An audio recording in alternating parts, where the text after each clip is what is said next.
Vimos na videoaula anterior que a força de resistência do ar pode ser tanto útil como indesejável, dependendo da situação.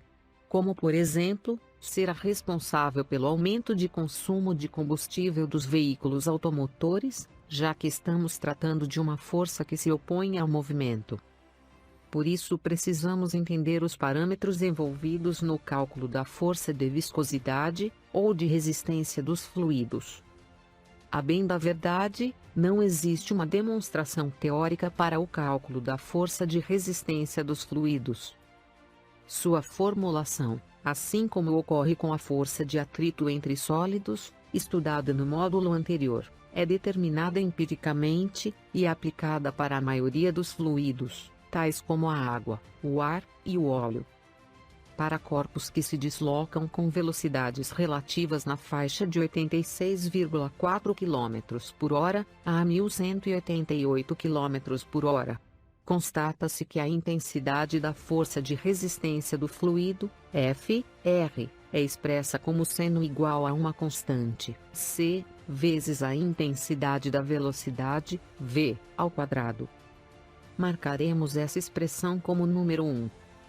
Aqui, a constante, C, representa um coeficiente que depende de vários fatores, tais como a densidade do ar, a aerodinâmica do corpo em movimento, e a área transversal do corpo, perpendicular à direção do movimento.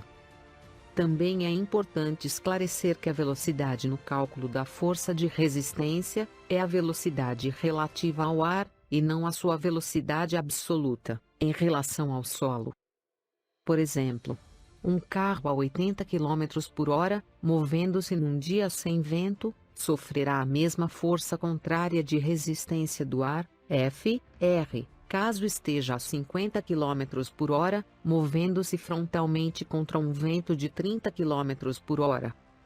Como exemplo de aplicação da equação número 1, podemos citar um veículo em movimento em uma autoestrada, um avião comercial em voo, ou a queda de um corpo próximo à superfície da Terra. Já para velocidades inferiores a 86,4 km por hora, ou se preferir, 24 metros por segundo, a intensidade da força de resistência do ar, F, R, tem uma relação linear com a velocidade, podendo ser expressa por F, R, igual a uma constante, K, vezes a intensidade da velocidade, V. Marcaremos essa equação como 2. Aqui, a constante K, assim como ocorre com o coeficiente C, na expressão número 1, representa um coeficiente que depende de vários fatores. Portanto, em ambas as expressões empíricas, a força de resistência entre um fluido e um sólido em movimento relativo é variável, dependendo não só da velocidade, mas também da geometria do corpo, isto é, quanto mais aerodinâmico for o formato do corpo, menor a força de resistência. Mas o que quer dizer isso? Isto quer dizer que, dependendo do formato do corpo, ele sofre uma maior ou menor força de resistência do ar. Por exemplo, os veículos mais modernos têm uma carroceria em formato mais aerodinâmico, isto é, uma capacidade maior de desviar o ar, diminuindo assim a resistência.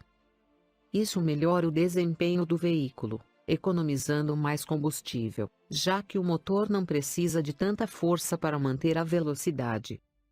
Por exemplo, com o objetivo de desviar o fluxo de ar, constatamos nos veículos de passeio, para-brisas inclinados. Já nos caminhões existe a possibilidade de instalar dispositivos defletores acima da cabine, para desviar o fluxo do ar. Nesse contexto aerodinâmico, o formato do carro é caracterizado por um número chamado coeficiente de arrasto, e indicado por uma constante denominada C, X, obtido experimentalmente em túneis de vento, onde câmaras com ventiladores superpotentes mostram como o ar se desloca no entorno do veículo.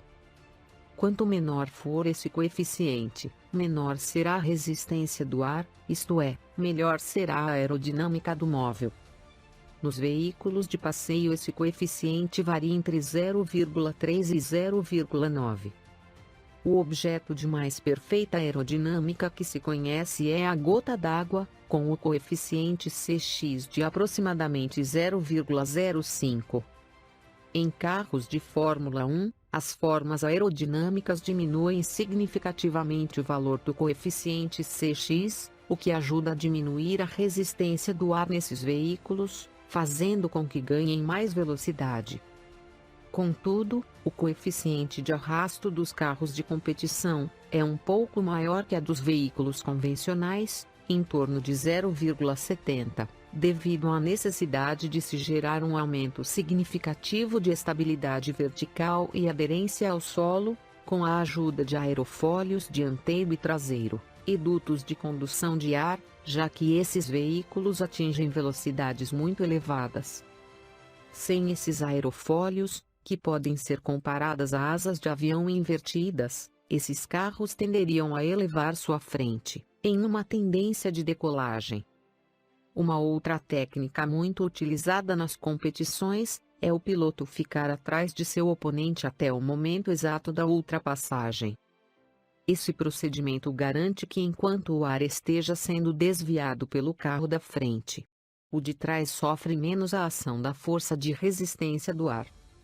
É o que comumente o pessoal chama de ficar no vácuo do oponente. Porém, a força de resistência não depende apenas do formato do objeto.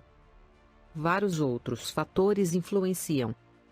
Um deles é a área do objeto voltada para o movimento.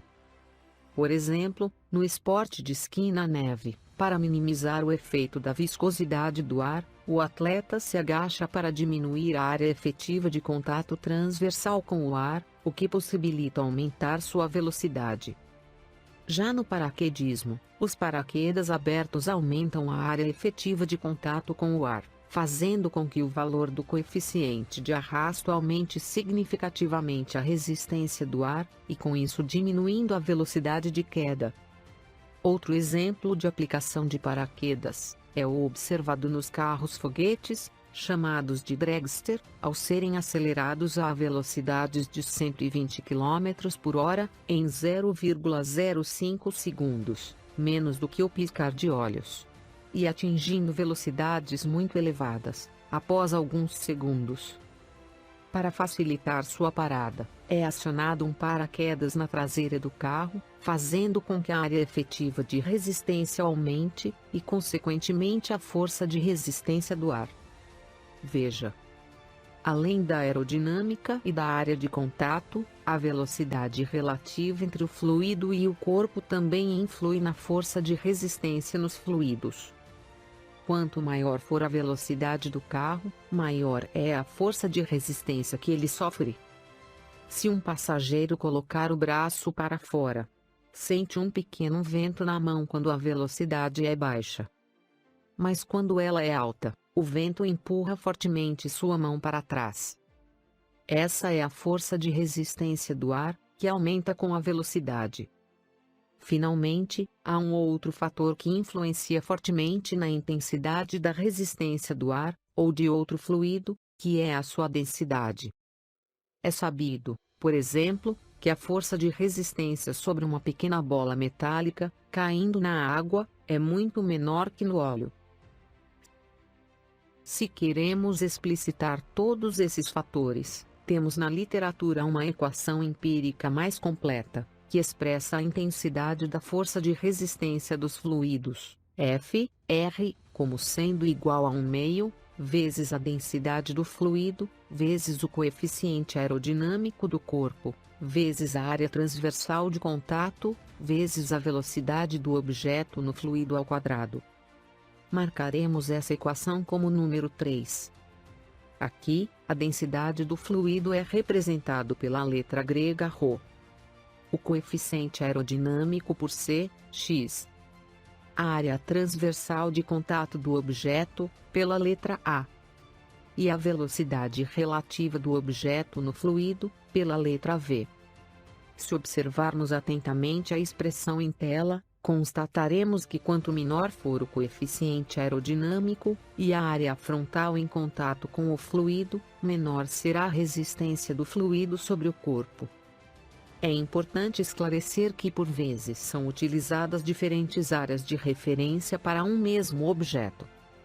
É por esse motivo que se obtém diferentes coeficientes de arrasto correspondentes a cada situação. De posse das principais expressões empíricas para o cálculo da força de resistência dos fluidos, dedicaremos a próxima videoaula ao estudo da queda de corpos sob a ação da força de resistência do ar. Para acessar todas as videoaulas do módulo, clique no link da playlist, no canto superior direito de sua tela, ou logo abaixo na descrição. Se gostou do canal, inscreva-se, dê o seu like. Acione o sininho para ser notificado assim que for publicado novas videoaulas, e participe com seus comentários e sugestões. Até breve.